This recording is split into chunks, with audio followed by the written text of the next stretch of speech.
thank you very much. It's a real honor to have the highly respected, the great Prime Minister of the Kingdom of Norway with us today, who, as you know, has been doing a fantastic job and truly respected throughout the world as a leader. And thank you very much for being here. We appreciate it. And we're going to be having a meeting in the Oval Office in a little while where you'll be invited back and you can ask some questions. It's also a pleasure to have my friend who did such a good job at NATO, my great friend, right? So you really did. We started off, they had no money, and they ended up having a lot of money after we said, you got to pay up. But you did a fantastic job, and thank you very much. And I'm glad you're here. Glad we meet each other again under these circumstances. So we'll be meeting in a little while at the Oval Office, and if you have maybe one or two questions, we'll do it now. And after that, we'll go to the Oval. Mr. President, on Russia, do you still believe that Putin is serious about peace, given the events overnight in Ukraine? And if that bombing doesn't end, are you considering new sanctions on Russia? So we are thinking that very strongly that they both want peace, but they have to get to the table. We're waiting a long time. They have to get them to the table, and I think we're going to get peace. We want to save 5,000 young people. I used to say 2,500. I now say 5,000.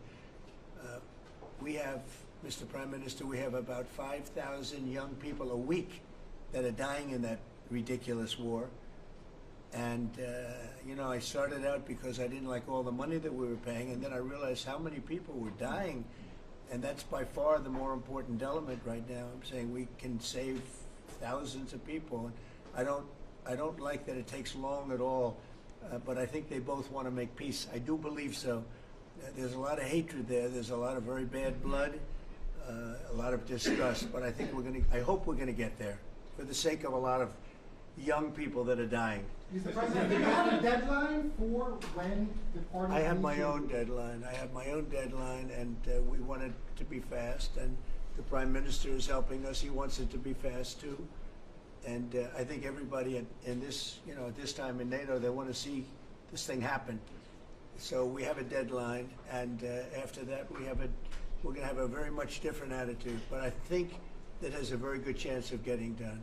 Mr. President, what can Norway do to prove that they're an important ally to the U.S.? What can Norway do to prove Just that? keep doing what they're doing. We have a very good relationship with Norway.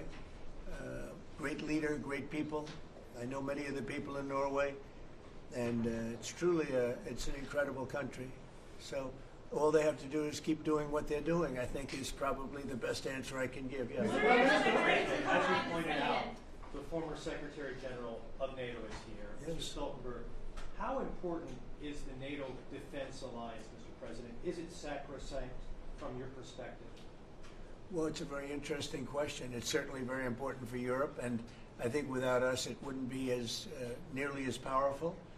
And as the former Secretary General, who did a great job, can tell you, I played when I was there a very big role in making sure that NATO is funded by the 28, at that time they had 28 countries, including us, because many of the countries weren't paid, and they ended up being paid, you would say, and the Secretary General was very nice about it, as far as I was concerned. Other presidents went in, they made a speech, and they left, and that kept going on, and you know, in the meantime, they had no money. And the United States was paying far more than its fair share. You could say that they were paying, I actually said sometimes it looked like 100%, and it was unfair. And the two of us worked very well together, and we took care of the situation. There are some NATO countries, Mr. President. There Yeah, are some please, go ahead. As the Norwegian statistics are showing that the U.S. actually has a trade surplus with Norway, are you going to be looking into that and see which of the countries are actually in a trade surplus? Yeah, well, with the United States, almost everybody has a surplus. But not in It's really an Norwegian amazing, numbers. it's an amazing phenomenon. Now, there's a surplus of a couple of $2 billion, I think you have with it. I congratulate you. That's very good. We got to get a little bit of that for ourselves, maybe. But they do have a surplus. Norway has a surplus. Mr. President, in the current tariff situation, analysts have pointed out that the U.S. actually need allies. Do you consider Norway as a possible ally in the situation? I think Norway's always been an ally. They've been somebody we've been very close to, very friendly with. Maybe more so now with me than other people, but I think Norway's always been a great ally, yeah. Norway's been a friend. That's a very strange question, actually, because the U.S. is our lead ally, and we build on a relationship which we will talk about now, Mr. President. But Yeah. it's of high relevance, and I'm very happy that we have Secretary of State and Secretary of Defense. So this is a very strong tie. But it was a question about ally in the tariff situation specifically. Tariff situation. Yes. Oh, well, that's we're talking about a little bit different subject then. We're talking about a different type of ally. No, in this case, he would be very much inclined to be an ally of Norway because he wants to make the best business deal possible. And Norway and the Norwegians are great business people. They're great traders. They're great, very smart nation, very well-managed nation. Has been for a long time, and in particular now with this leadership. But we'll be talking about trade and other things, and I think we're going to come to a conclusion very quickly. Mr. Prime Minister, I was wondering whether you think that Donald Trump, for his efforts in Ukraine and otherwise, deserves to be nominated for a Nobel Peace Prize. Well, I salute President Trump for having been taking very important initiatives to get this conflict towards an end, which both parties deserve. We need to have a ceasefire, save lives, move towards something which is more secure for Europe, for the people concerned. And on that we work together. And I look forward to go into some details because we are at a critical moment. On that price, that is a committee taking care of that, which is completely working on its own terms, and I cannot comment on that. Mr. President. Question on But China. thank you very much for that May I ask question. you the question on China? I like that question. Yeah, please. A question on China. Can you clarify with whom the U.S. is speaking with China? They're saying it's fake news that trade talks are happening. Well, they had a meeting this morning, so Who's I they? can't tell you. It doesn't matter who they is.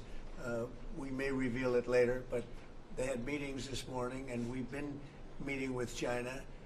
And so I think you have, Jeff, as usual, I think you have your reporting wrong. Thank you very much. We'll see you.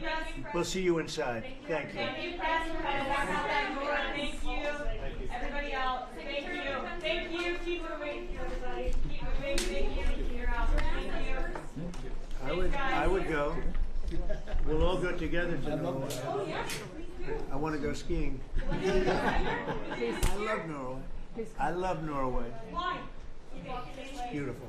And beautiful people. Thank you. Thanks, guys. Okay, so thank you. Nice to watch you.